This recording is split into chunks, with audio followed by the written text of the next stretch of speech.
Hi, Jada.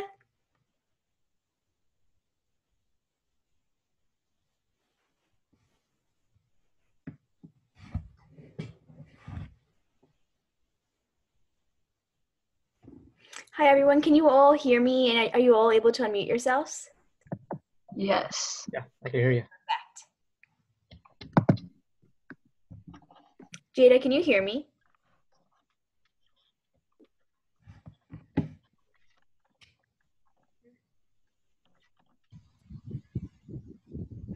Hi, Dr. Glinda. Thanks for coming. My pleasure. How are you? Good, good. We're excited to start.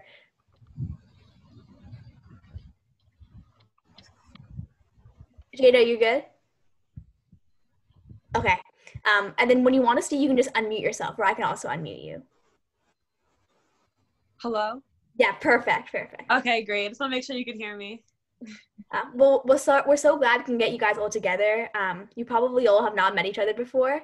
But here's your introduction. We have three youth with us today. We have Sky and Trevor, who will be joining us shortly, who is from Virginia.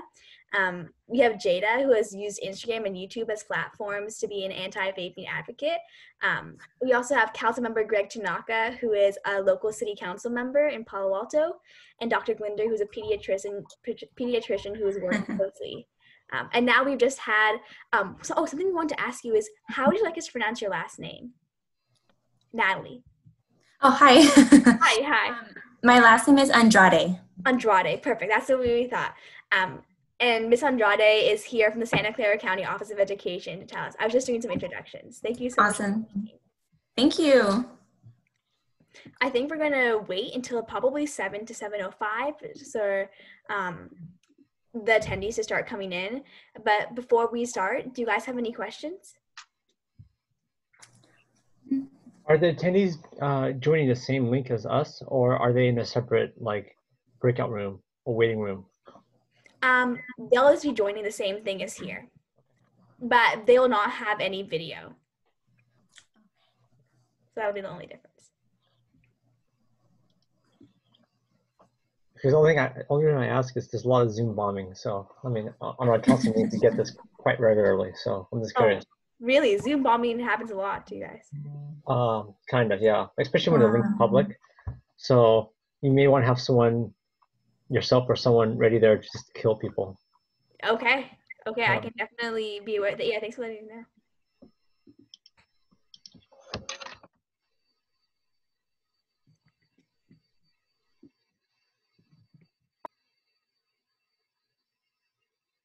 Hi, everyone. I see we have lots of attendees in the webinar. Thank you so much for joining us today. We will be starting at about 7:05 to make sure everybody can trickle in.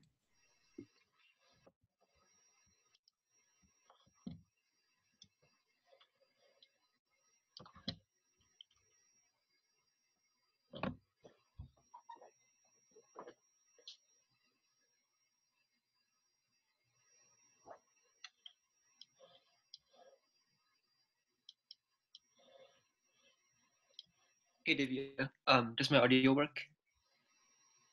Yeah. Yes, it does. Are you going to enable your video? Okay.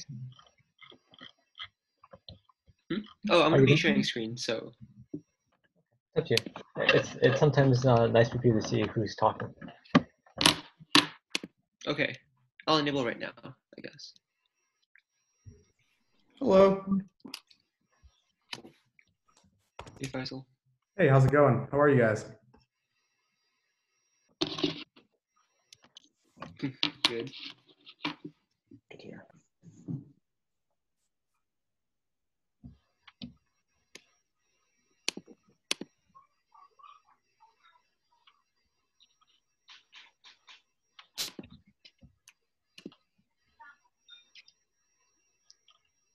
Should I share my screen right now? That would be great, Justin. All right.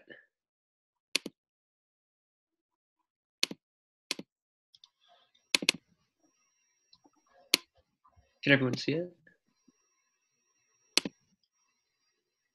Yes, we can see it. Okay.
Hi everyone, it is 7:02, so I think we are going to get started with the panel today. Thank you all so much for joining us. We're really excited to be able to share this event with all of you, even virtually, and hope you're all okay in this dynamic time. My name is Divya Ganesan, and I'm the president of the Palo Alto Youth Council, which is an organization group putting this event together. And my name is Faisal, and I'm the vice president. We wanted to start off today by talking about the purpose of this event. And that purpose can be summed up in one phrase: by teens, for teens. There are two ways that as the Youth Council have tried to accomplish this. The first way is through a survey that we conducted of local high schoolers in our area. And the second way is through having a panelist that really highlights the voices of youth. First, Faisal is going to talk a little bit about our survey. So our data regarding the vaping epidemic in Palo Alto, it was collected from schools such as Palo Alto High School, Gunn, and Kahila. To limit the margin of error, the Palo Alto Youth Council and myself decided it would be best to distribute the survey to English and history departments in all of these high schools, as these are standardized classes which everyone must take. And the second part of our by teens, for teens is having youth speakers on our panel. And we're really excited to have an advocate, Jada, of anti-vaping both on YouTube and Instagram, and have two teens from Virginia share their experiences of what it's like to have vaped and have stopped vaping. And we hope this is a unique opportunity for parents to ask the questions they may be afraid to ask their own teens. And as a function, you may use the Q&A chat box to start asking questions throughout the panel, which we will have time to answer at the very end. Moving on, the format for today will be a couple of minutes of introductions, followed by a presentation led by two members of our youth council, as well as a presentation of our survey results. That'll be followed directly by the panel and a Q&A session. Now I'm excited to hand it off to two members of Palo Alto Youth Council, Justin and Christo. Hello, everyone. I'm Justin. I'm a member of Palo Alto Youth Council, and I'm also a junior at Palo Alto High School. Hello, everyone. My name is Christo. I'm also a member, and I'm a junior at High School. So I'm first going to give a short introduction of who we are. We are the Palo Alto Youth Council, a group of 19 teenagers in Palo Alto coming from Gunn, Pali, Castellea, Kahila, and Harker. As you can see on this slide, there's a picture of us. We address youth needs in the city and communicate city affairs to the youth. We use funding to improve and connect with the youth, and we serve as a bridge between the city and teens in Palo Alto. Okay, on to the presentation. So the first question is, what are electronic cigarettes? Electronic cigarettes, or e-cigarettes, are battery-operated devices that deliver nicotine, flavorings, and other chemicals into the body. They are often marketed as a safe alternative to traditional cigarettes, but in reality, they are also very dangerous. As we can see on this slide, there are many different types of electronic cigarettes, including Juuls, vape pens, hookah pens, etc. They can come in many shapes, sizes, and colors, ranging from ones that look like USBs to ones that resemble pens. There's also many different flavors of electronic cigarettes, like mint, fruit, chocolate, tobacco, etc. The wide variety of accessible flavors makes them more appealing to teens, further highlighting the importance of finding a check to the vaping problem. So the next question is, how do teens obtain and use e-cigarettes? Electronic cigarettes are most commonly obtained from retail stores, family friends, and the internet. The internet is a very accessible method of purchase, and there's many sites like Instagram, Amazon, and eBay that make it very easy for teens who want to give vaping a try to just buy a vape. The sheer accessibility of vaping is another factor contributing to the increase in users. Electronic cigarettes can be used in many different places, such as parties, school dances, schools, bathrooms, and homes. In addition, they typically cost around $50 to $100 for the full pack. The way that e-cigarettes work is that they create an aerosol by using a battery to heat up liquid that usually contains nicotine flavorings and other additives. Users inhale this aerosol into their lungs. E-cigarettes can also be used to deliver cannabinoids such as marijuana and other drugs.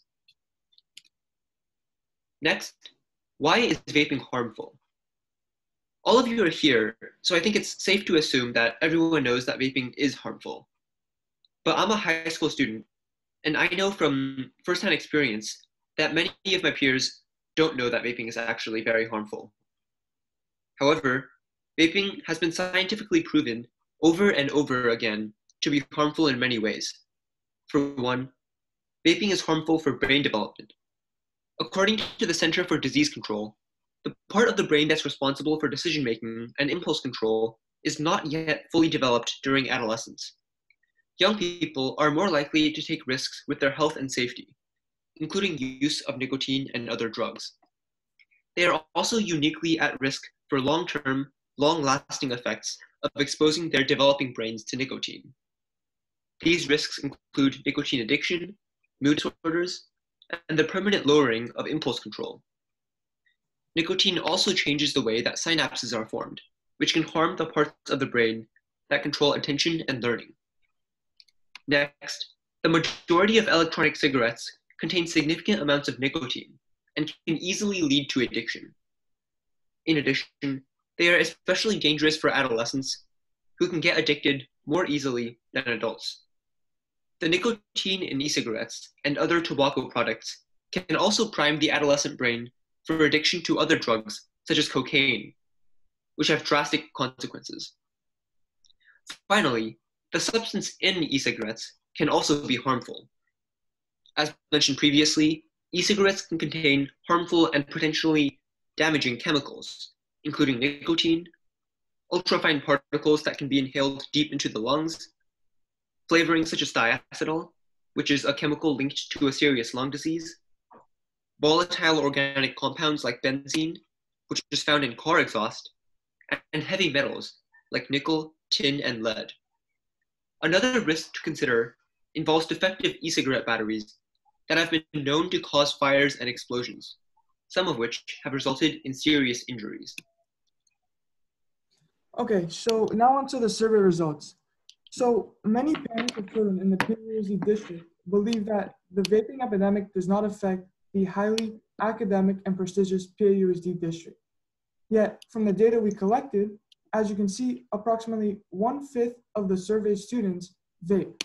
Keep in mind that this survey was done during school hours, and thus many students may have felt inclined to lie. It is likely that the true proportion is even higher.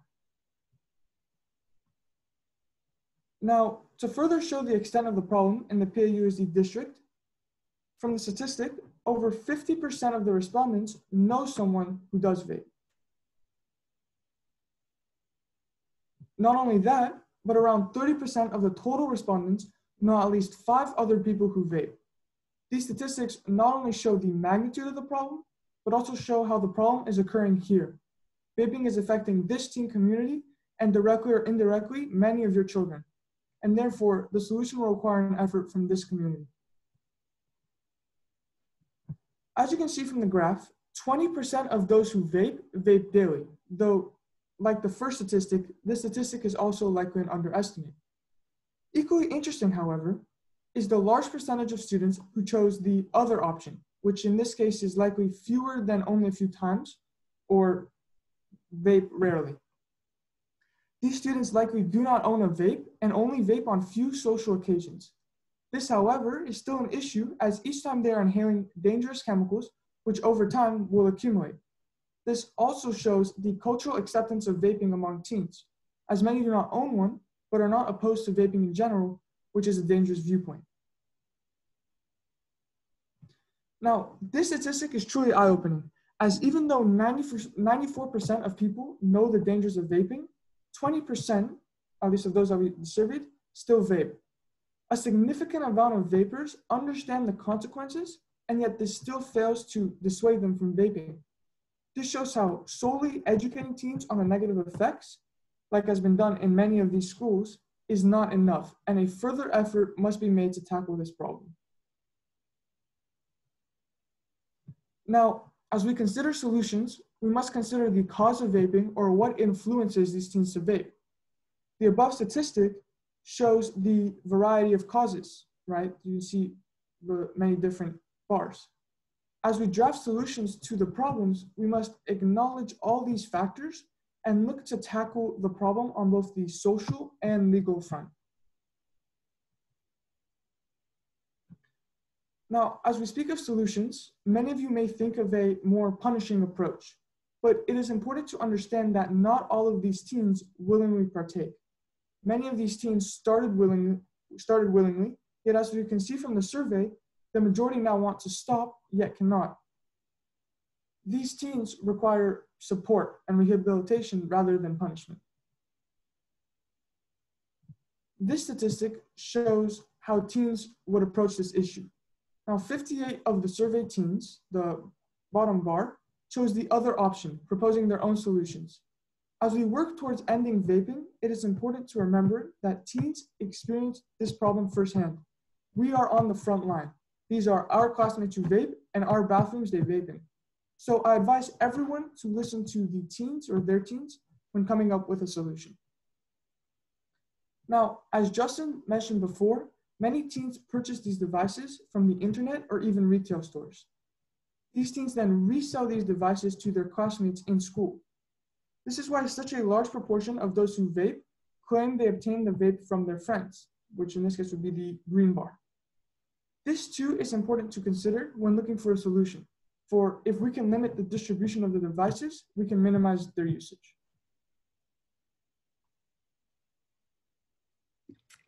Thank you so much, Crystal, for summarizing the ways in which our data and survey collection can outline some of the potential solutions we can work towards as a council and a group of motivated individuals. Now we are really excited to start our panel and want to first start by introducing our amazing speakers. First, we have Jada Edwards. Jada Edwards is a teenage influencer from Long Island. Due to her personal negative experience with vaping, Jada uses her social platform to advocate her audience on the importance of ending teen vaping. Next, we have Councilmember Greg Tanaka, who is on the Palo Alto City Council and has been since 2017. And he is currently chair of the council's Finance Committee. He has a daughter at Green Middle School and a son at Pali. They live in the College Terrace neighborhood, and he's a Caltech and UC Berkeley alumni. Joining us today is also Dr. Kellen Glinder. Dr. Kellen Glinder is a Stanford alum who has been a pediatrician in the Palo Alto area for nearly 18 years, with a busy general pediatric practice. He has helped hundreds of Palo Alto teenagers cope with all sorts of challenges. He and his wife also have two teenagers at home. We're also very fortunate to be hearing from two teenagers talking all the way from Virginia, actually. First being Skylar Sullivan is a teenager from Fredericksburg, Virginia. She's a junior at Statford Senior High School and volunteers to help promote anti-vaping in teens with an organization called Athletes Don't. After experiencing vaping, she now vows against it. It's also my pleasure to introduce Trevor. Trevor Bush is a junior at Colonial Forge High School in Statford, Virginia, who also volunteers to help promote anti-vaping in teens with Athletes Don't. I also shouldn't forget Miss Andrade. We're very happy to have her here as well. Natalie Andrade is a specialist at the Santa Clara County Office of Education with the Tobacco Use Prevention Education Program. Natalie provides technical assistance to schools to support students who are either experimenting or addicted to tobacco or THC products. Welcome, everyone. We want to start by asking a series of questions towards individual panelists. Following that will be some group discussion. The first question we have is for Skylar and Trevor. And our question is, what convinced you to start vaping? And consequently, why did you stop? Skylar, how about you answer first, and Trevor, you can follow up. So I started vaping because of the group of friends I was hanging around. They started to do it when it became a big trend. And then I thought like, wow, this must be the cool thing to do. So I should do it with them. And that led me to vaping.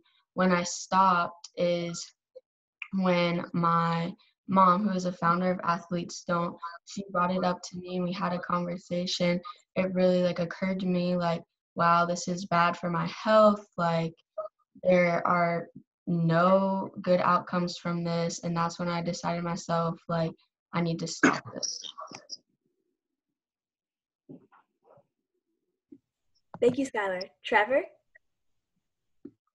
So I started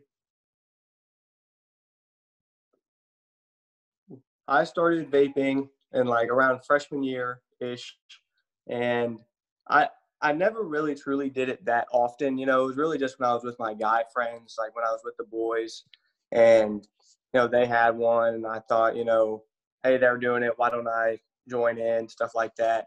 But I never really like understood the draw to it. I never really liked it that much. It just didn't seem that appealing to me. So whenever I'm around it now, I kind of just like avoid it. Like I don't really avoid it. I just kind of, you know, tell myself, you know, that's not good for me. I don't enjoy it at all. So that's really what keeps it away from me. As long as my mom, like she's a doctor or a nurse, so yeah, she also helps me understand the harm that it could do to my body. So I just think about that every day and how, you know, I just don't want to hurt my body because I think a bright future ahead of me.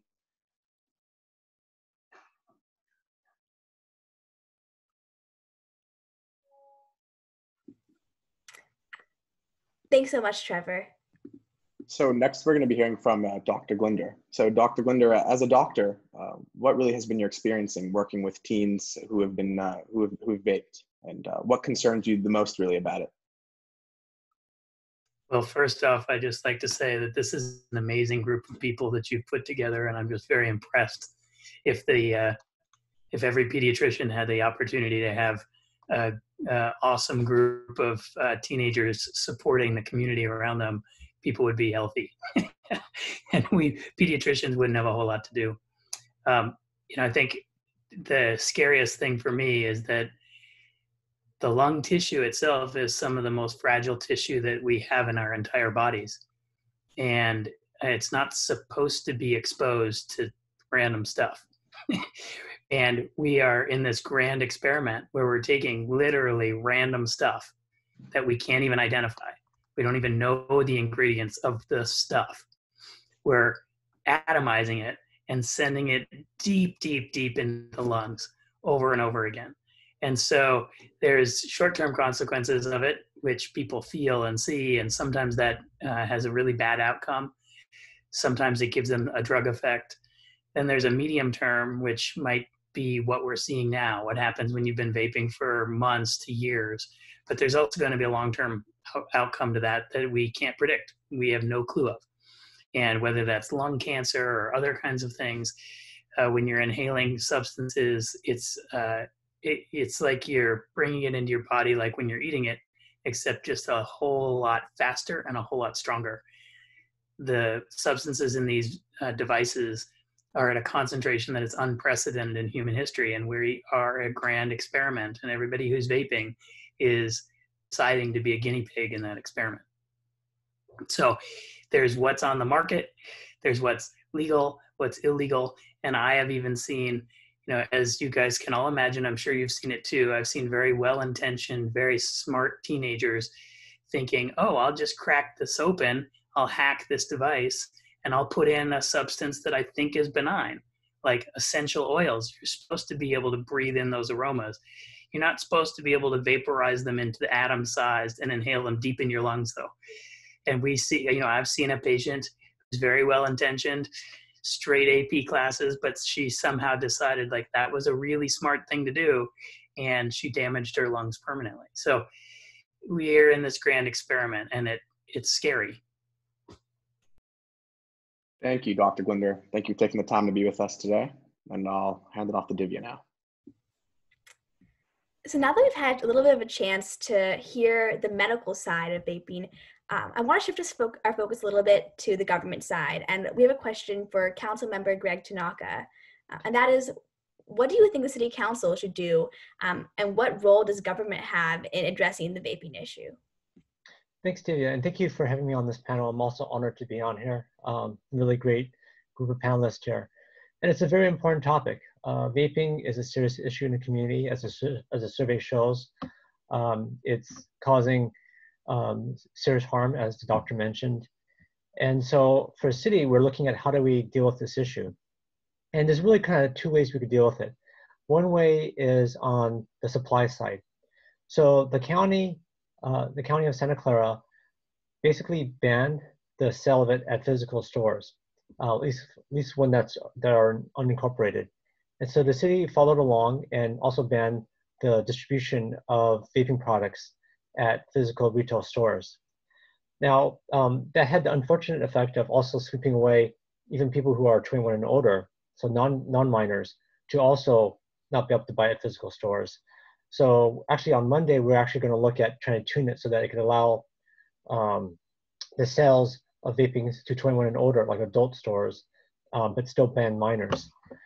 But with that said, even with the current ordinance, I got an email just a few days ago from one of our constituents, and the person was saying that she saw that the teenagers in the alley who are asking passerbyers to go into the store, to a local smoke shop, and to buy vaping products for them. So, I also saw in the survey that a lot of teenagers are getting these vaping products not just from physical stores, they're getting them online at AliExpress, they're getting them from friends, they're asking passerbyers to buy them. So the supply side can only do so much because it's really hard to control that supply if there's that demand. And so one of the other things that we're looking at is the demand side. And so city staff right now is looking at how do they try to impact the demand side? Because if that demand is there, the supply will get in there. It's really, really hard to stop it. Now, for the demand side, probably one of the most obvious ways that we can actually impact this is through education. Now, I'm on the city council, I'm not the school board. So school board will definitely look at addressing the education portion. But in terms of what we could do as a city from the demand side, of course, there's publicity and that kind of stuff. But there's been other cities around the country that have done things that made it undesirable or to discourage the demand side.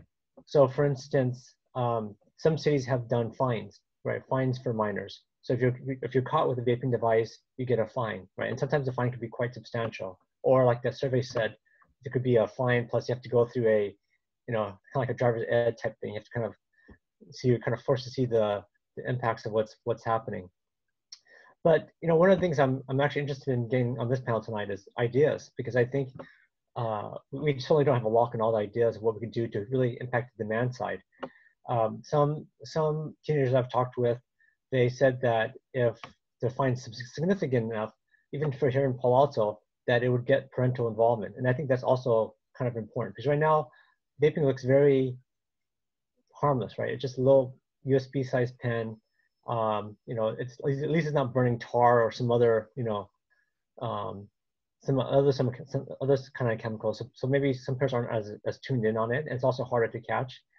But I'm looking for ideas from my fellow panelists and other members of the community in terms of what can the city do to really stop this epidemic.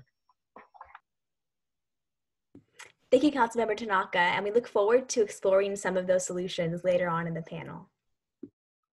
Yeah, this question is now addressed to Jada Edwards. Could you tell us a little bit about your journey to stop vaping? How have you used Instagram and social media as a platform to spread your message? What worked for you, really?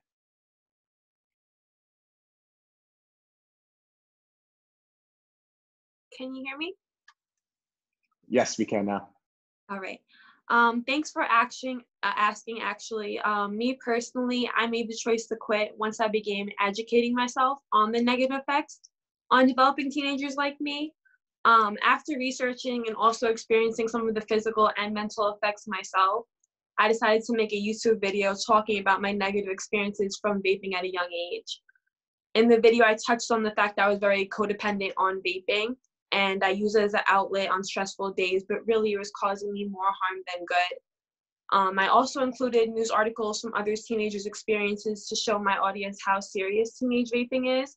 And I think that posting my video was effective because it's coming from someone in the younger generation who can relate to the average teen struggling with quitting a vaping device. The average teenager who needs advice on how to stop may feel uncomfortable. I've had talking to my friends, going to their parents and stuff because we feel a little bit uncomfortable. So it's definitely more relatable hearing it from a teenager like me's point of view.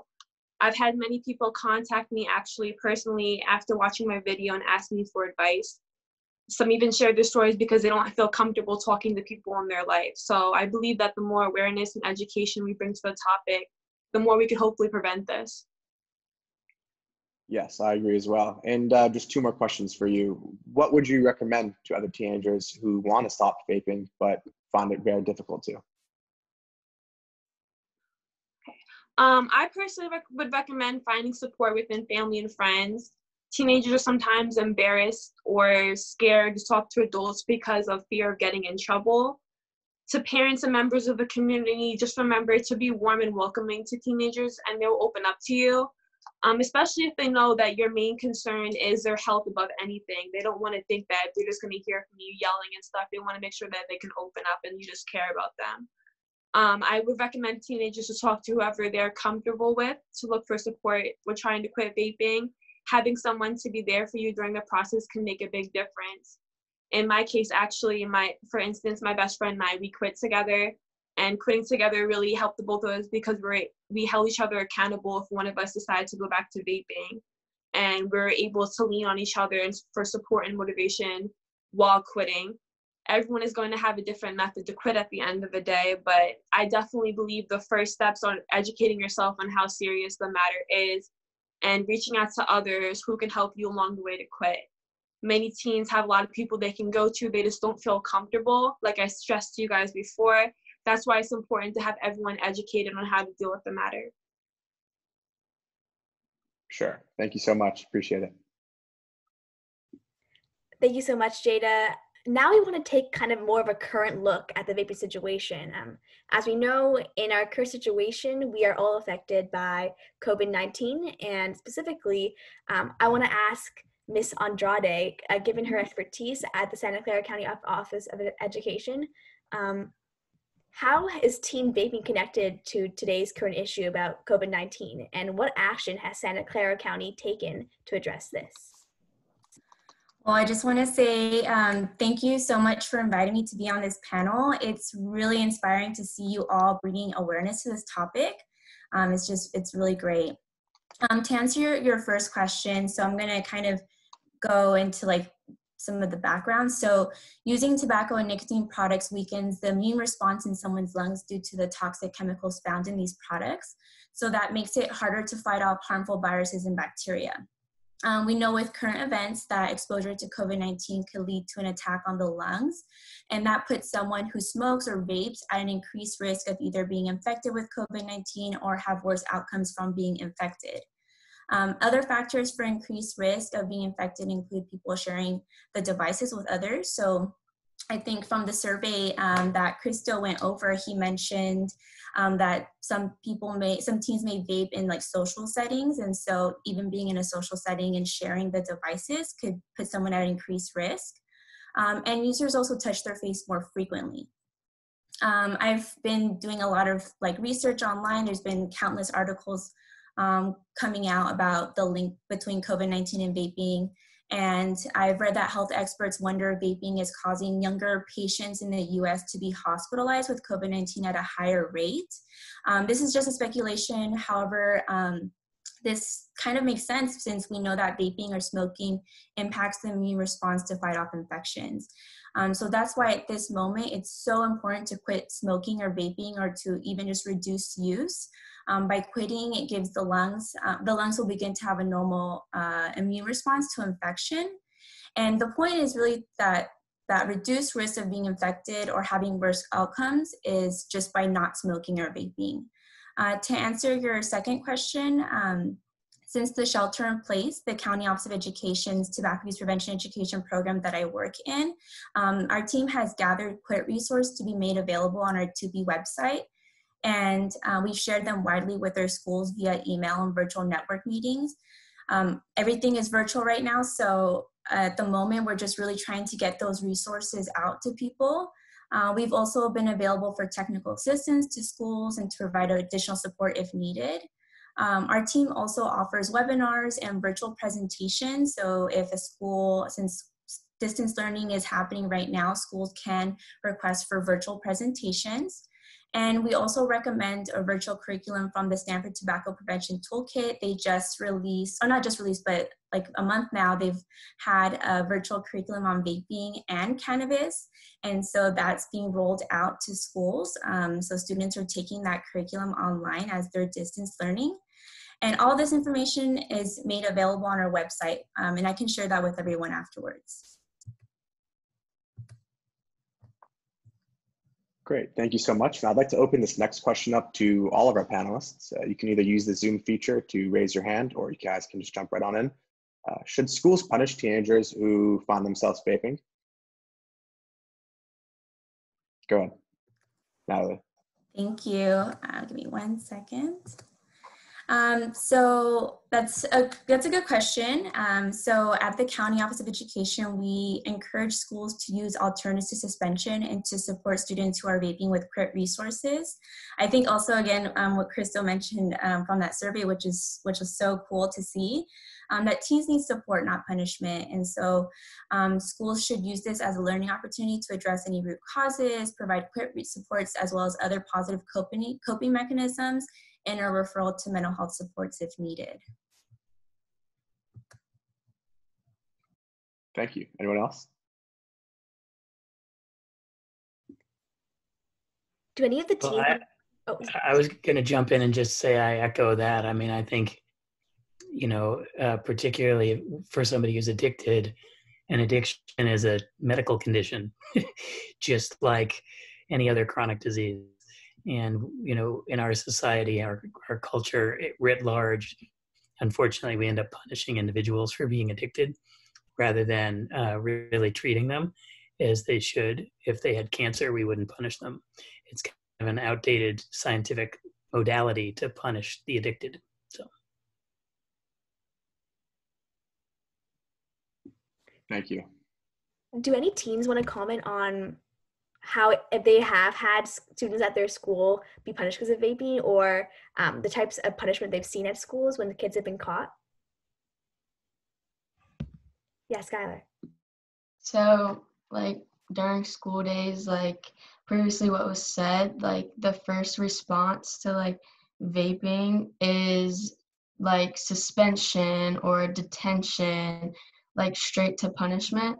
It's either that, or at schools, like specifically my school, I've noticed they're not as harsh on things like vaping. Like they'd rather imply rules on like cell phones and stuff like that rather than vaping. And so I think there's a point where it may not be getting across as much as it should, and whether it be punishment or help, the issue isn't being brought up to students.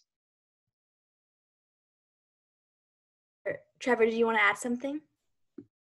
Yeah, I'll add.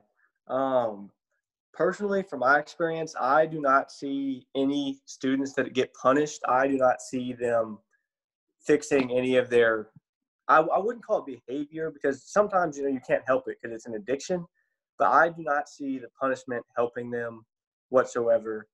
I think it should be more so towards rehabilitation and giving them the support they need to stop. That's just what I think. That's awesome to hear. Our next question is also open to all panelists, and it's about solutions. What solutions have you found to be effective, and what solutions have you found kind of in contrast to be ineffective or not working?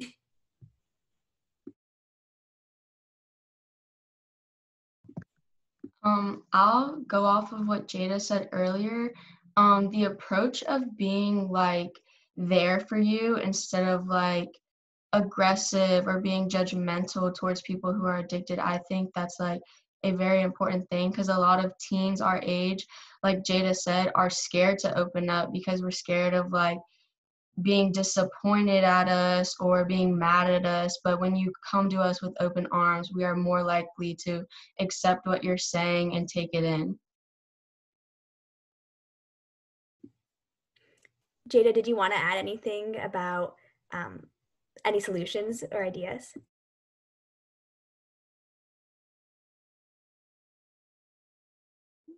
Yeah, I definitely agree with what I said before.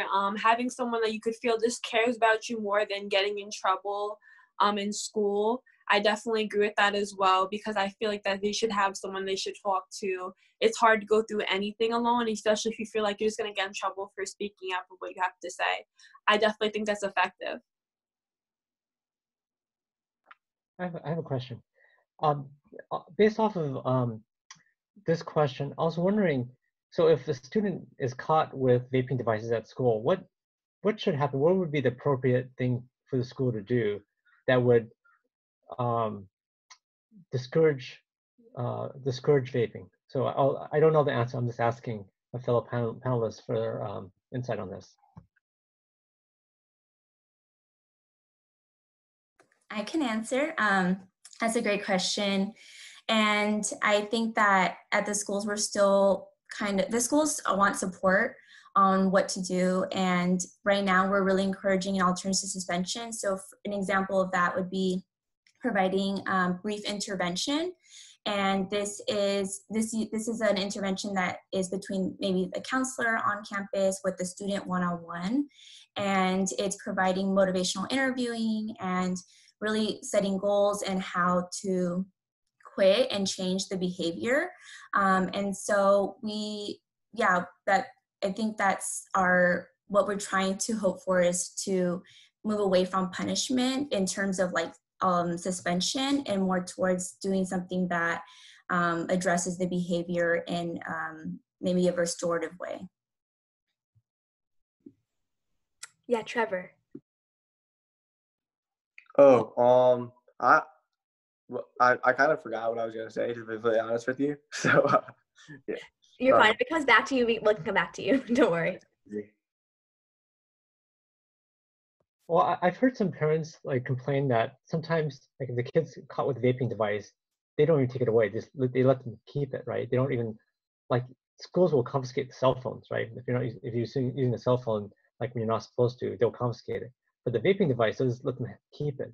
And I guess is that what is like, I'm trying to understand, like, what is the right thing for schools to do, right, when someone's caught. So I think suspension seems to make a lot of sense. You don't want to do that because it probably makes it worse. But if they're caught with a vaping device, do you let them keep it?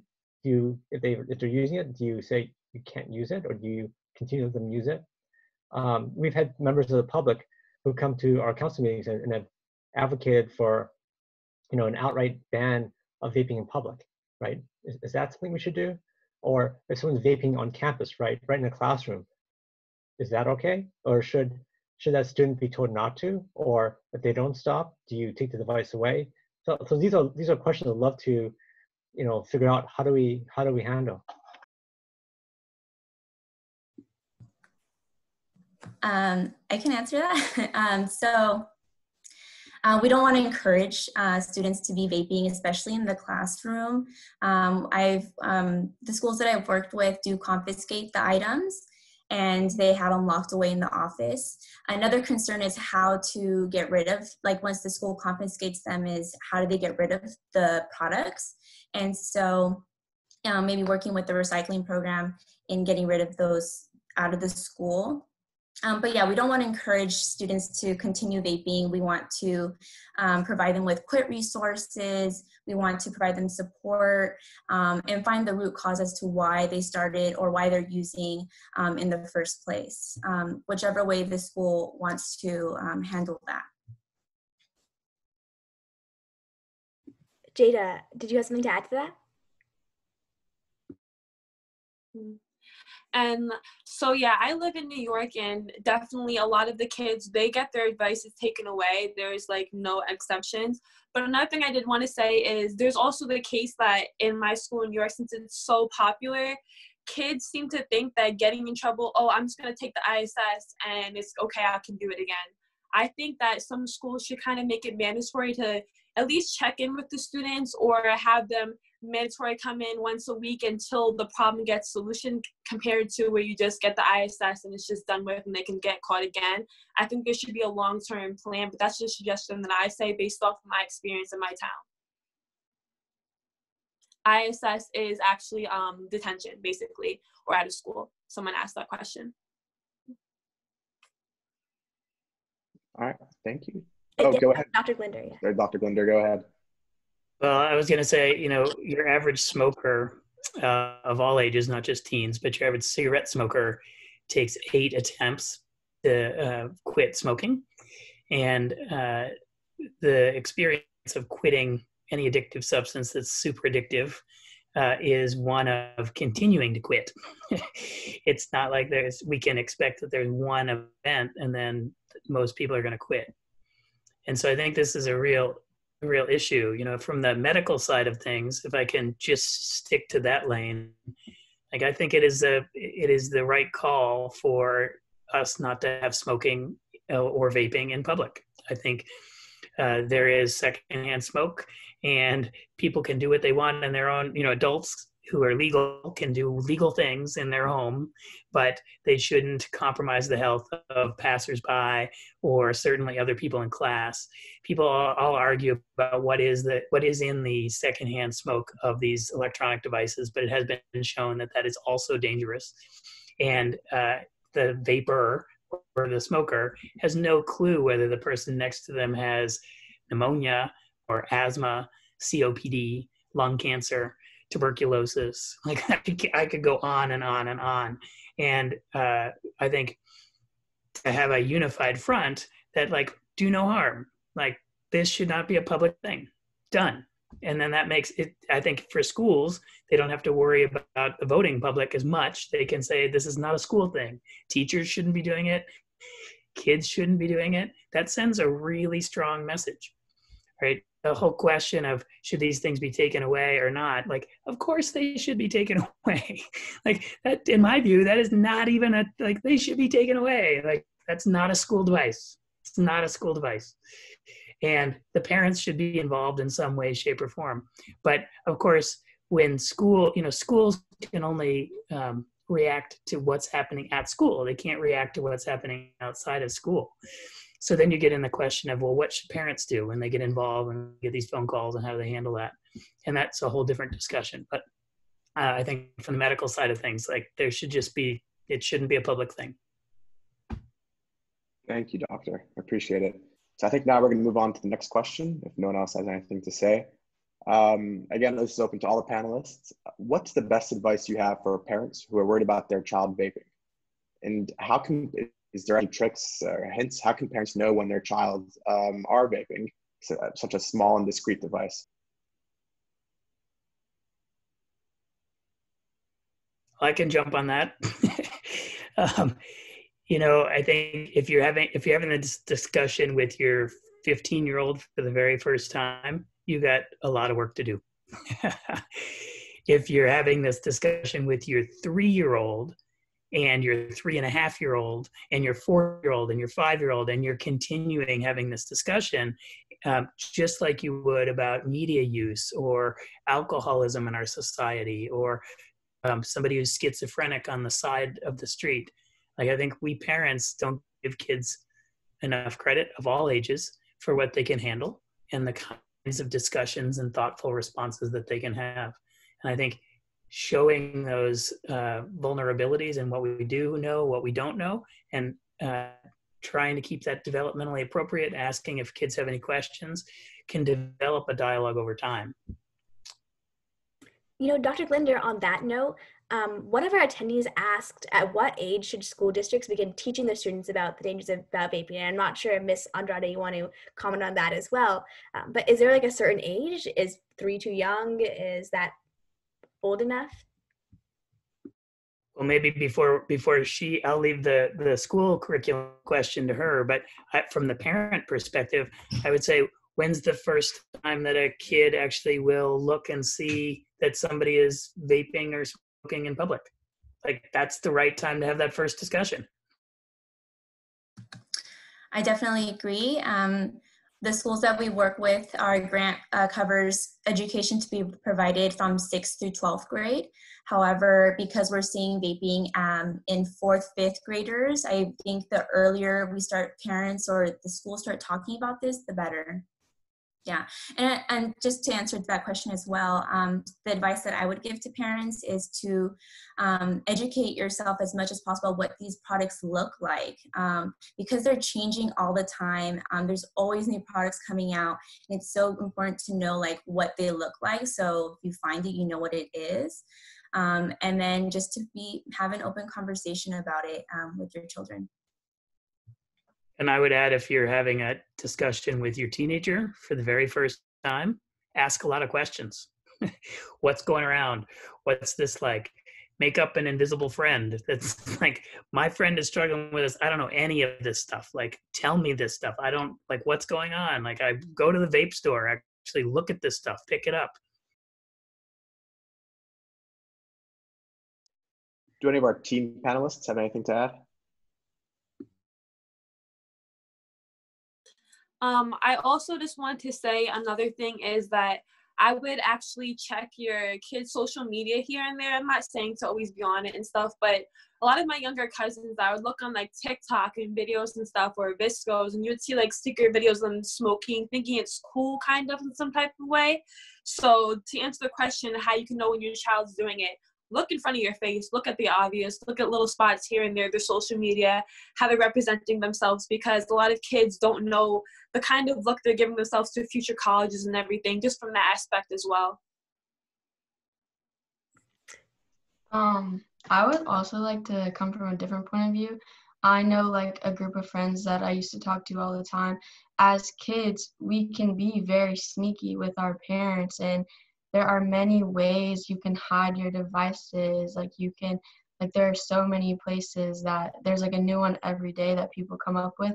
So I definitely think a lot of it is more of communication instead of just looking, like trying to find it, trying to like see what they're doing like behind when their door is closed from their room. I think communication is a big step in like helping your child open up to you.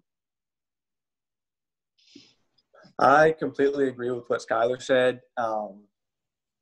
I don't think it'll do any good to just go like snooping around and take their stuff and yell at them for it. It would be far more beneficial to have a good conversation about the harm that they're doing to themselves and just why they shouldn't do it. And then obviously, take it away from them, but don't yell at them or ground them for the rest of their lives. Let them know why they should. Because as a teenager, I know so many people that do it.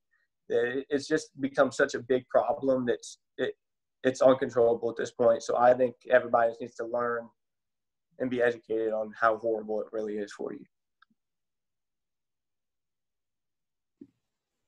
Yeah, those are great points. I think I'm hearing a mix of it's important for parents to be aware of the ways in which specifically social media can be a big influence on teenagers, and at the same time try to, when they do address the vaping issue, foster a really clear, transparent communication. Skylar, I was actually interested. You said earlier that you found it really effective when your mom talked to you personally. Do you remember what was so effective about that conversation? Why did that go so well? My conversation, kind of like what we've been talking about this whole time, it wasn't like I need to talk to you, because I think like first, like from my point of view, like as a teen, when a parent is like, I need to talk to you, the first thing that comes to your mind is like, oh my gosh, what did I do wrong? Like, why does she need to talk to me? It was more of in a casual setting, like we were already there together and she just brought up the topic of vaping, like she works with it all the time. So she started like educating me on me, like, hey, like, have you heard of this? Like, my friend's daughter, like just casual conversation. And then she asked me, and because it was just so open and it seemed just like casual, like she just wanted to know and was curious, I was able to open up to her because I felt comfortable and that she just really cared about what I was doing and if I knew anything about it.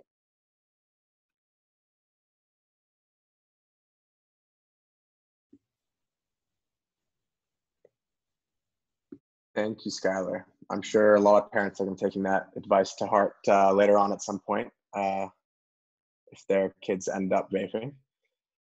Divya, do you want to ask the final question? Sure.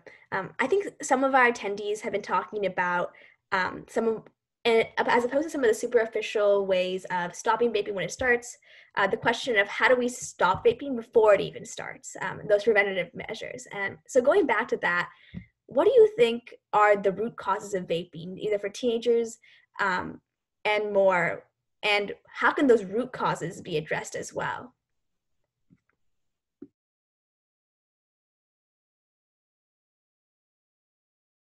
I see Dr. Glender wrote marketing, and that's exactly what I was going to say. The biggest is the exposure to youth targeted marketing.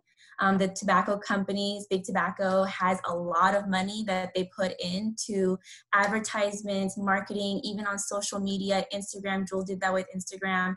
And so I would say that's like one of the biggest reasons, or the root cause. You know, this has years of history built in there. And flavored products, I would also say flavored products as another one. The flavored products seem more appealing, they seem more safe, and so that's another huge concern. I'll let the other panelists speak a little bit more. I'll just jump in there too. You know, it was the mid-'60s when the Surgeon General came out and said that tobacco is harmful. That was C. Everett Koop. And in the early 90s, I was leading a smoking cessation program in the state of New Hampshire. And we were part of an effort that took Big Tobacco to court and eventually won. You know, Big Tobacco, as we all know, basically admitted that yes, cigarettes are dangerous and addictive. But it wasn't until November of 2017 that the lawsuit actually ended all of its appeals, and the three big tobacco companies were forced to place an ad in the major newspapers. There was a full page that said that they manipulated cigarettes to hook people, and that they marketed them to teenagers and to kids, and that those things were harmful to people. That process started in the 60s. That ad got placed in November of 2017. We started knowing that, the medical world started knowing that tobacco was a problem in the 20s, right? It's almost 100 years. Vaping's been going on for what, 8? I mean, we've been down this road before, and it still took 100 years to do it, right? We just had this law signed into effect, but there was a loophole that disposable devices under whatever $40 or whatever don't even count. So now puff bars can get sold because they're disposable. So the marketing is a huge problem. And that's a place, Greg, where I think local municipalities really have a lot of control to say, you know, we need to have some serious messaging in our hood. I totally agree. I think that would be, I think marketing would be a great thing to stop or prevent. The big challenge is that, like, Facebook goes across city boundaries, right? So it's really hard to, you could say, oh yeah, we're going to ban, you know, Juul advertisement in Palo Alto. Okay, how do you enforce that, right? There's a gazillion websites that sell this stuff. And so I mean, if we could, I would love to do that, but I don't know practically how do you do that. Now you can certainly say there's no billboards with this, and you know, you could certainly do on that level. But with so much being online, you know, you could get an ad on Instagram or something. And it's like, how do you stop this? Because the internet really knows no boundaries. The city itself can't really contain it, right? There's no real wall on the internet like that. So I'd love to hear ideas, especially from expert social media Instagrammers, right? How do you, you know, how can we stop that, right? I mean, I'm glad to see like people like Jada putting out videos saying, hey, this is not really cool, right? It's addicting, it's bad for health, it's just bad news. But I think some of that also has to happen, right? But I think on a federal level, I think this would be great, right? To just kind of stop that. It's unfortunate that there's some loopholes, because I think, you know, we should not be marketing addictive drugs to our kids. It makes no sense, right?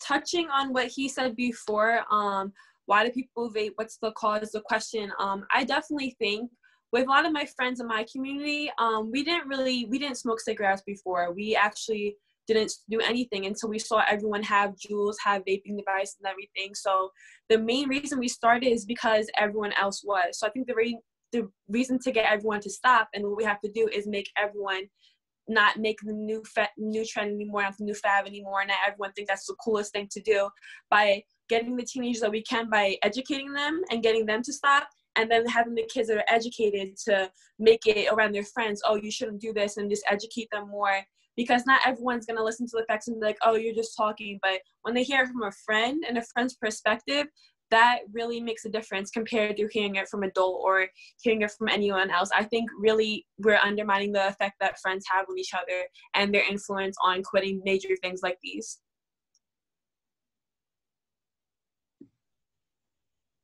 That's a great point, Jada. And I don't know about you guys, but like as a youth, an attendee asked, why can't we fight with the same type of marketing? And I know I've definitely seen ads on my TikTok and Instagram, usually made by Truth, that are anti-vaping. I'm not sure how effective those are, but like they do exist. Do any of the youth on the panel, like, have they experienced that? Do you guys think that's effective? In what ways would like Instagram anti-vaping marketing actually work? To a certain extent, I think ads like that are effective because no matter what, you are seeing it. It's like going through your brain, you're processing it like, okay, anti-vaping. But it's the balance between encouraging vaping in teens and then not encouraging it. And I think right now there's more encouragement in ads to vape than not to vape.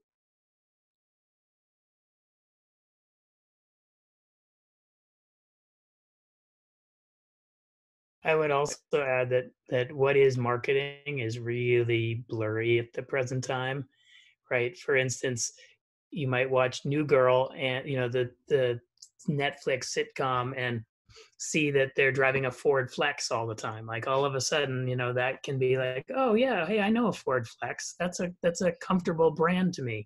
But if you have a sitcom like that, and all of a sudden there's a discussion about how uncool vaping is, it's a very powerful tool, perhaps a little bit more powerful than an ad.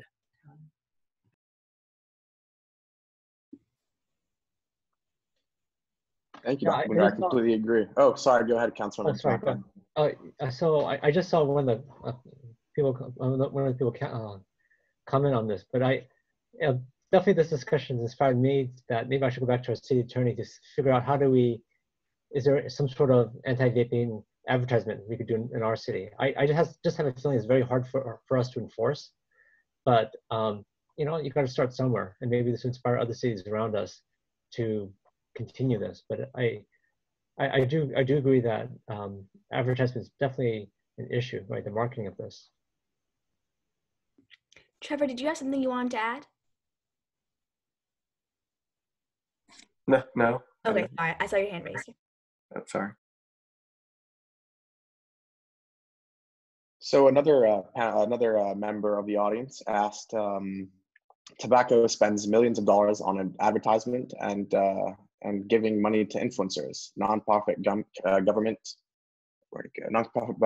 agencies cannot compete financially. So does anyone have any ideas of how government agencies can compete with such powerful companies with, virtually unlimited resources? Maybe Councilmember Tanaka, do you have any ideas, being as you're on the city council? Yeah, it's really hard. I don't think we could outspend, like Juul on marketing, right? Because they could buy the influencers, they could do all the TikTok ads and all the Instagram ads. So yeah, I think it's really hard. I mean, what we can do, of course, is we can ban, we can enforce. I know there's a lot of interest in banning vaping in public, and that's all really interesting too. I mean, I think that's something that we're going to look at. But the question is, okay, let's say you ban vaping in public. What's the penalty, right? What should the penalty be? do we just take the vaping device away? Is there a fine?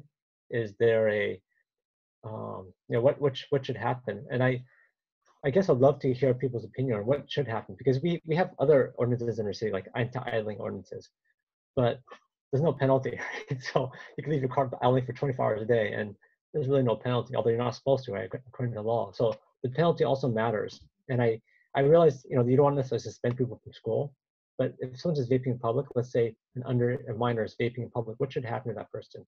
Or let's say, someone runs an ad and it's encouraging people to vape, or that Juul's like great for vaping, or whatever the advertisement is. What should happen? Like, what should the penalty be? And there's also kind of a jurisdiction issue that's why it's kind of a tough legal question as well for us to actually do. But I'd love to hear from my fellow panelists on what should the penalty be for either advertising or vaping in public, because that's what really matters a lot, is not just banning it, but what's the penalty for it? I think that Palo Alto has a particular unique avenue to this. As you're talking, I'm thinking, boy, wouldn't it be great if we could put together some kind of a consortium of the Palo Alto Youth Council and the City Council and the local city and school governments to actually have a unified ban from, say, like Atherton down to Sunnyvale that was contiguous and symmetric across all places. And just think of all of the internet that would be affected by all of those executives, all of those directors going to work and seeing a consistent message from the time they leave their home to the time they get their office. Like, that is a unique ability for this micro group to seize, really. And it almost doesn't, to me, it almost doesn't matter what the consequence is. Like, it's more the messaging that, yes, this is an important issue. And wouldn't it be cool if it was led by city councils and student governments? And the two of them said, this is a health issue. Well, I'm definitely inspired. Yeah.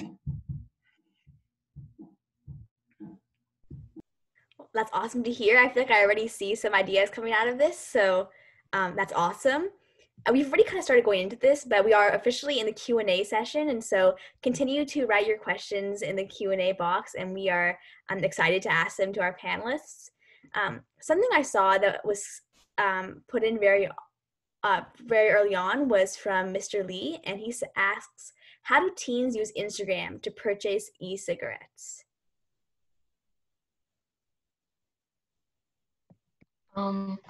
So social media is a big platform that you use for connection. I don't necessarily think it's like the actual purchase, like, okay, I'm clicking add to cart, like it's being shipped to my house, but it's with other people that they know are big carriers of it, or their friend is like, hey, this person sells them. They can immediately directly contact them through Instagram, Snapchat, whatever social media platform it may be. And then in however many days, however long it may take, they instantly have that device.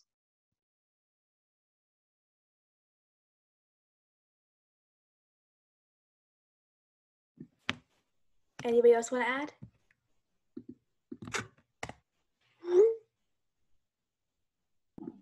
I guess I'll add that the more you're active in the anti-vaping space in social media, the more you'll start getting trolled, which is also a phenomenon there, which is not the exact same thing, but it is like you get this very strong social media pro-vaping force.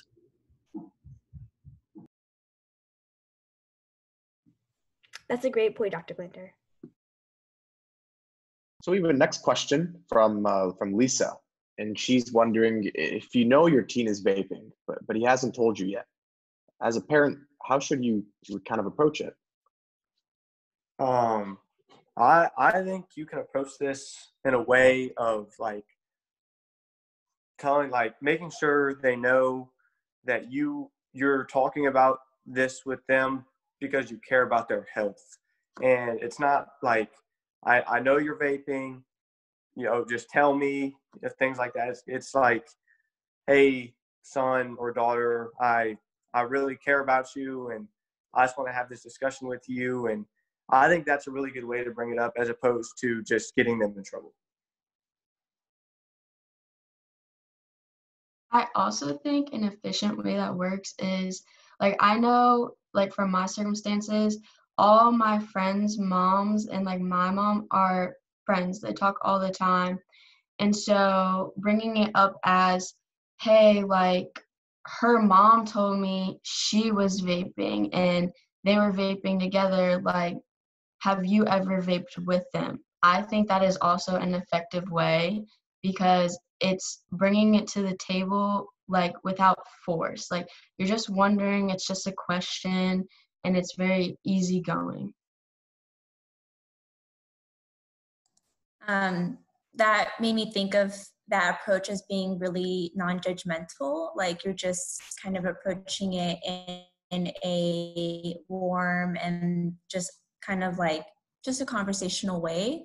I also want to plug in that there are a lot of great resources online to help guide parents in having this conversation with their child. And so the one I really like is from the Centers for Disease Control. They have a tip sheet for parents on how to talk with their teens about electronic cigarettes. And it kind of has like a step-by-step on the preparation, like how to start the conversation, what's the follow-up. And one of the things that they say in there is to ask for support.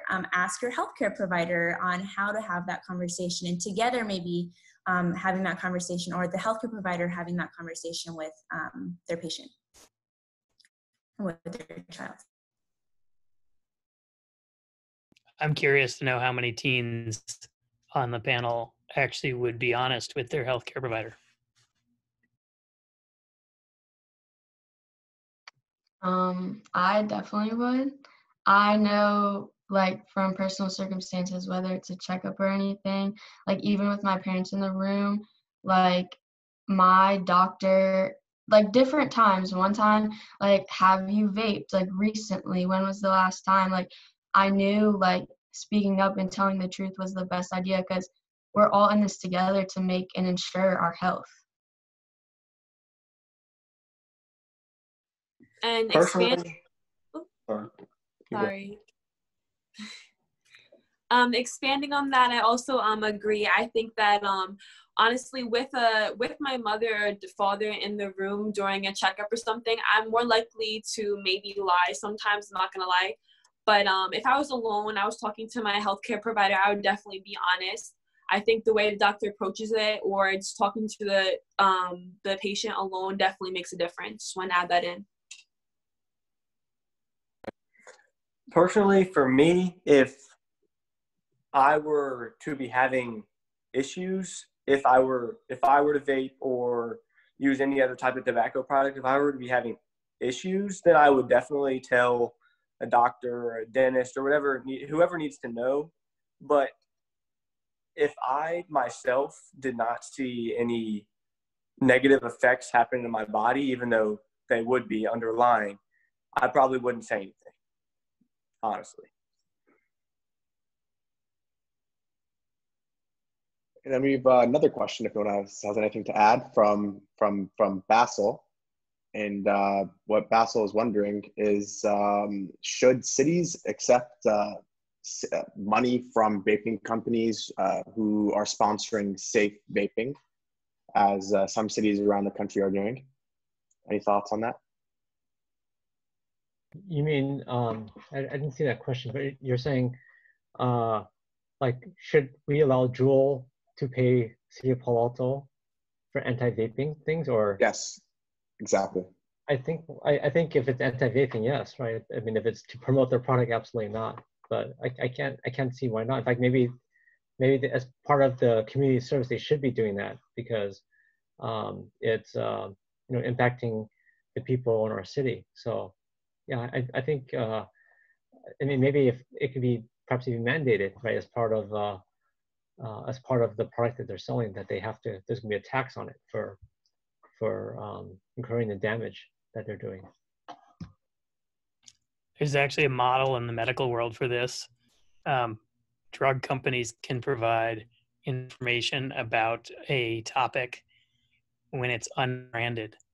But if it's branded, it is considered advertising. So for instance, if Juul provides some kind of money or campaign or materials, and at the bottom put, that defeat the purpose. That's what the science would say. Oh yeah, no, I don't If think, they were to actually I think they give money, the but money. they can't get, yeah, they can't get credit for it. I mean, if we get money, if the city gets money for it, it's just to prevent vaping, right? Not to say, oh yeah, Juul's a great company because they help sponsors anti-vaping. It should be, you know, they're paying money, but they should not be getting any sort of credit for it, because I think that I agree with Dr. Glenn on that. That would make no sense.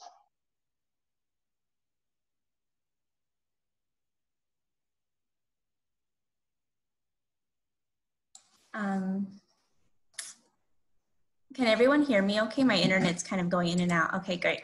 I want to challenge this question and just say that Big Tobacco, this is kind of a play from Big Tobacco's playbook, that they have done this in the past. And I know that for Juul, for example, when their products, they started to put curriculum out there about like anti-vape curriculum about to schools. And they were actually taking a lot of the slides that the Stanford Tobacco Toolkit created. And there's countless reports, and this was even when they were on trial, this was even reported from students, and saying that the Juul rep would come and talk about, like, give this educational piece, and then at the end say, smoking's bad, but juuling is great, like kind of like that. And so, yeah, I don't think we want that. That's yeah. Sort of, no, I think if it's just straight money, that's one thing. But if they could put their own message or have their own reps, I think that doesn't make sense.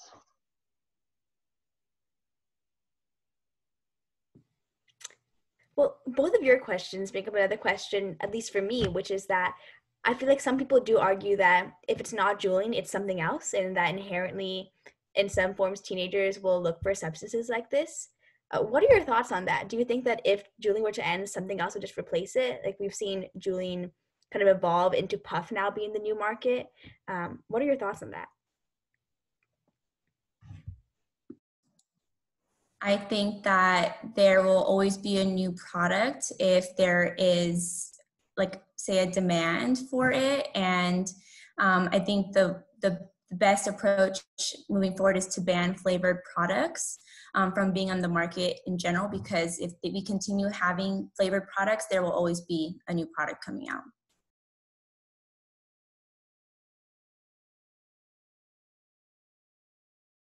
I think, to take the bigger picture as a pediatrician, right?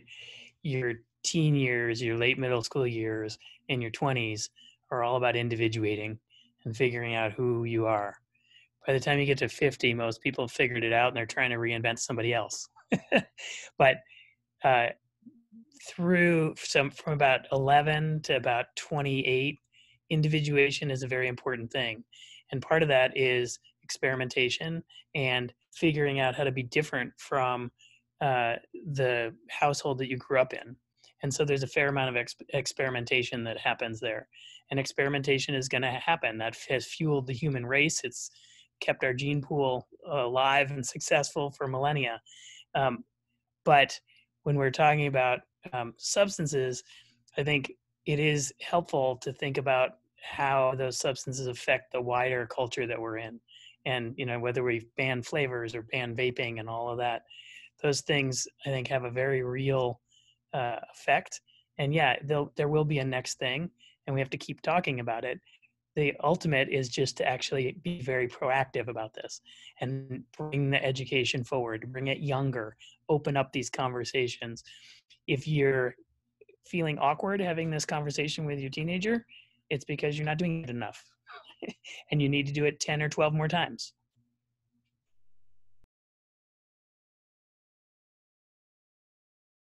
Thank you, Dr. Glunder. Does anyone else have anything else to share?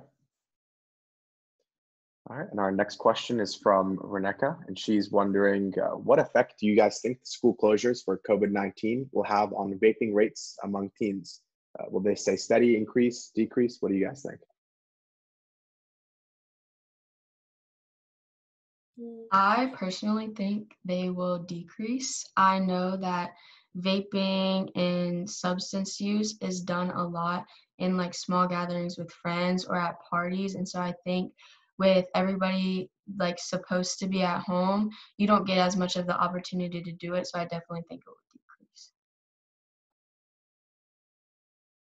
Thank you. Sky, anyone else? Oh, Jada, did you have something to say? Just real quick, I just wanted to say, I just wanted to agree with that. I definitely think that people tend to use it more, have access, selling it in school and stuff, compared to we're kids, we don't have rights to the store and everything. So I definitely think it will negatively affect, but I also think it can increase just a little bit, because for the kids who do have access from it from their older siblings or people buying it from them, they're going to be sitting home all day, so they will the kids who have access to it will probably be using it more. So it could be a negative and positive with the coronavirus going around.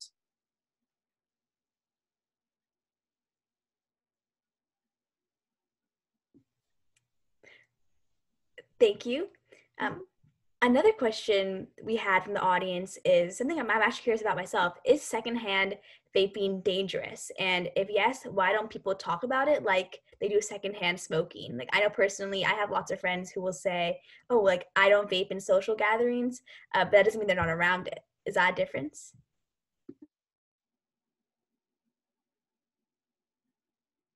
It's just too new. You know, the data that's out there is small. And there's really good evidence so far that it is very dangerous in laboratory animals.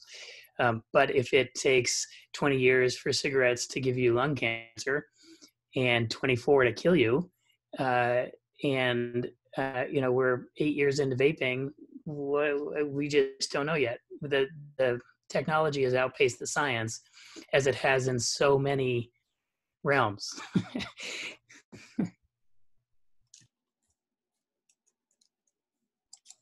I also want to just say that the aerosol that gets produced from electronic cigarettes contains over 700 harmful chemicals, and a lot of those same chemicals are found in traditional cigarettes as well.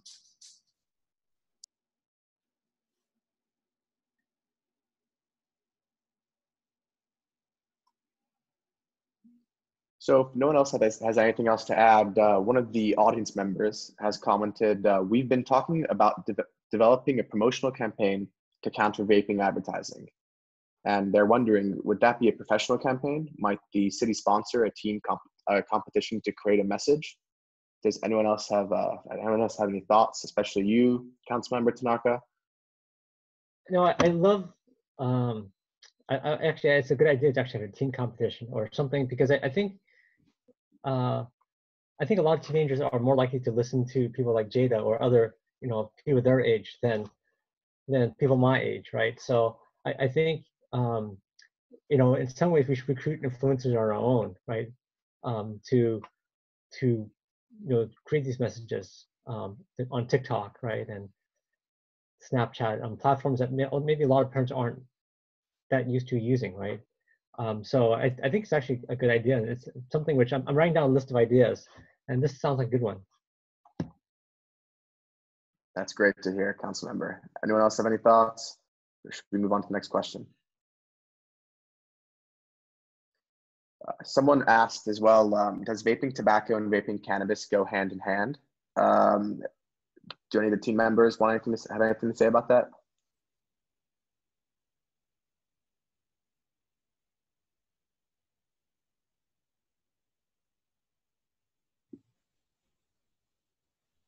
Well, from my personal experience at Palo Alto High School, I wouldn't go ahead and say that they go hand in hand, though I do seem to notice that the people who are vaping nicotine tend to smoke THC through the vape as well. But I don't think that I would go as far as say that it goes hand to hand. I agree with Faisal when he says that. I know a lot more kids who vape with, they're using nicotine instead of THC inside of their device. I definitely agree in him saying that they do not go hand in hand at all, and there is very, very few compared to the amount that vape nicotine. I would also agree that they don't go hand in hand. I just think that the people that do vape are more willing to like explore new things. Thanks, guys. Our next question is from another attendee who asks how you can encourage your kid to open up to peers for support, especially when there seems to be a stigma around just talking about Julian and vaping as well.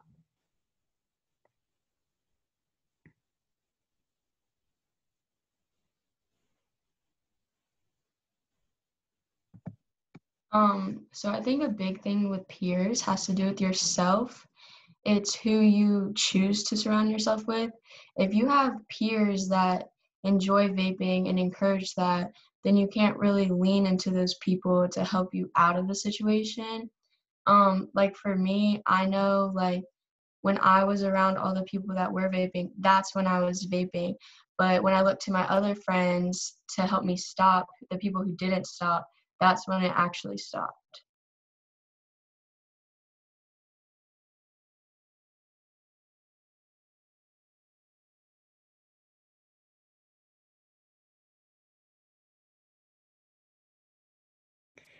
Another attendee asked, is Julian a good alternative to vaping? And is the government doing enough to limit Julian for teens, or should we be doing more? I mean, from my understanding, isn't juuling the same thing as vaping? But maybe I'm out of it. But I think juuling is vaping, right? It's just another word for it. But I think what that shows is that Juul has such a strong brand, right? I think that's what it demonstrates. It's like people use it synonymously as vaping.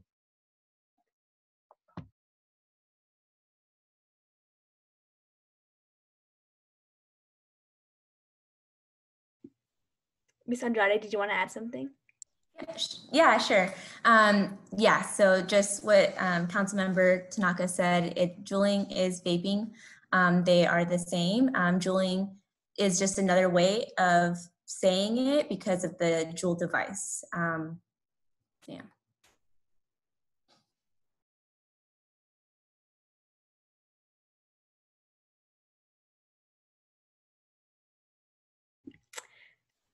You know, I see that we are coming close to the ending time for the panel today, but we wanted to take a couple of minutes first for all the panelists to share kind of their final concluding thoughts on both what they've learned from today, maybe what they'll gather and what they'll take away.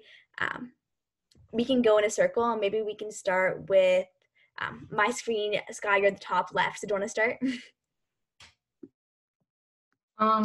I think like out of today, like being a teen who already knew a lot about vaping, like this definitely gave me way more information than I expected to get. I think for all the parents viewing that to open up to your kid, you just have to welcome them with open arms. Like don't yell at them, don't be forceful, because that only makes us become defensive. And I think like just try to encourage like anti-vaping as much as you can. Sure, thank you so much. Appreciate it, Sky. Councilmember Tanaka, how about yourself? Yeah, I was really interested in this panel because I wanted to learn some really great ideas, and I got a list of them. So one of them is, maybe we'll look harder at vaping in public, especially vaping in public by minors. I think I was initially very concerned about whether we could actually do vaping advertising or banning vaping ads, but actually I like what Dr. Glinder said, which is maybe we should try to make it we can start with our city and try to get other cities around us to adopt it, and then it could be more effective. So I like the idea, and I think other like like Palo Alto Youth Council could be a great partner in this and trying to help push it to other cities as well. I like the idea also about banning flavored products, because when it smells like cotton candy, it probably seems harmless. But if you have to drink, you have to like, I imagine nicotine itself probably doesn't taste or smell very good. I don't know, but it's probably maybe would discourage some. I like the idea about having, teenagers, maybe some sort of contest, or if influencers want to come in to create kind of anti-vaping ads that maybe the city could look at sponsoring. I think that's actually a really great idea. And I want to also encourage other members of the public who might be watching this, if you have other ideas of what the city could do to help, because on the supply side, we'll try to do what we can, but on the demand side, I think that's where we need a lot of creativity and ideas of what we could do to dampen the demand for this kind of product. Thank you so much, Councilmember Tanaka. I'm glad that some solutions were able to come out of this. Next, Dr. Glinder, do you want to share your concluding thoughts? I'm just so impressed that there is so much teen energy towards not vaping. And I think what we've done tonight is prove a concept that is proven over and over and over again. The reasons for substance use are not because of the substance, it's because people are self-medicating from some other gap in their life. And the way to fix that is to have relationships and have successful communication. And this is a great model for that. And we should continue to have these conversations over and over again, whether they're in families, whether they're in dyads of a teen and a parent, or a small group of teens. The more we talk about it, the less vaping there is going to be. Sure, I 100% agree with you, Dr. Glinder. And next, Trevor, would you like to share? I think the information shared tonight it's priceless. That everybody in here, I'm sure, learned so many different things. I know I did, and I'm also very happy to see that there's council members like also learning different things they can do to help their city, their county. And in saying that, I would also like to tell Councilmember Tanaka that I think the teen marketing campaign competition for anti-vaping would be amazing, because even over here in Virginia, I know so many people that would take part in it and actually take it very seriously and have fun with it. And I think it would be a great idea. But overall tonight, it was awesome experience. Definitely time to, I enjoyed it a lot. Thank you very much for having us. Thanks, Trevor. Next, we can hear from Ms. Andrade. Yeah, I just want to echo what everyone said. I just feel so appreciative for being invited to this conversation. I also did learn a lot, especially from the youth. I think hearing your voice and hearing you share is so powerful.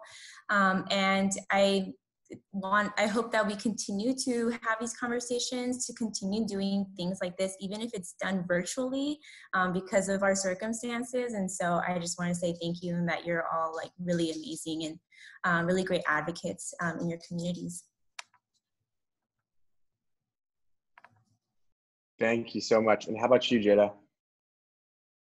I just wanted to add, looking at the questions a lot of people had to ask, I had no clue that a lot of the parents on here had no clue of the simplest things about vaping, and I had no clue of some of the negative effects that I hadn't even looked into just by being on this panel. So I definitely agree with everyone was saying, is that we should continue to educate people, and to the teens like me that have seen the drastic negative effects of vaping, I think that we should definitely keep doing what we're doing and keep not being scared to be the voice and letting your friends know that it's not the best thing and it's not really healthy for you. As long as we have kids like us still doing that, I think that we'll have some changes and hopefully it will go down in vaping. Thank you guys for having me today.